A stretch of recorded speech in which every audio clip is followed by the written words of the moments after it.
Hey, Sarah Gale here with Hope Relentless Marriage and Relationship Center, and I hope you're doing fantastic. I want to talk about the power of your choice when it comes to your marriage or relationship. It's huge. What we choose to do makes or breaks our marriage. A lot of times when I'm meeting with couples, we're learning new skills. We're learning new ways of interacting with one another. And it's fantastic. It's great because they're making progress. They're seeing the growth. But the challenge is when they leave the session. What happens when they get in that disagreement again and that pattern that they go through every time they're in that disagreement occurs? Do they make the choice to apply what we talked about? And even further, what happens when a couple feels like they grow and they go beyond the counseling or the coaching? You know, a lot of us have been through counseling or coaching at one point or another. And eventually we feel like, okay, we're good. Let's stop and let's just live our life, and we don't need to go to this person anymore, or to this group. But the challenge with that is, what happens? Will you still choose to invest in your relationship?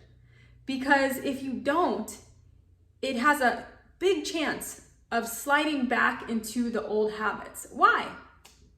Because we're people of habit. And without intentionality, we do what's easy. We want the ease of life rather than what's most important to us, which is the beauty of the relationship. So I'd like to encourage you to recognize the choice that you have, because I can counsel, coach couples for their whole life. But until they're willing to choose, to apply, to break the cycle, when it's happening in their argument, nothing is going to change. And sometimes I think we wish and we want something greater. We want a magic pill, if you will. We want something that will help us to just fix it in our relationship. We don't want to have to do all that work and keep choosing. We think if we go to coaching, if we focus on our marriage now, it's going to be set. And we don't want to have to keep doing it because it can be hard. But let's think about anything that's worth doing that doesn't come naturally, like breathing. Anything. Let's think about exercise. You could be working hard, focusing on your body, your nutrition, and you could get in shape and you could be fit and excited. You're like, I got this. But then we drop accountability. We stop focusing on the things we need to focus on. And over time, we relax here, relax there.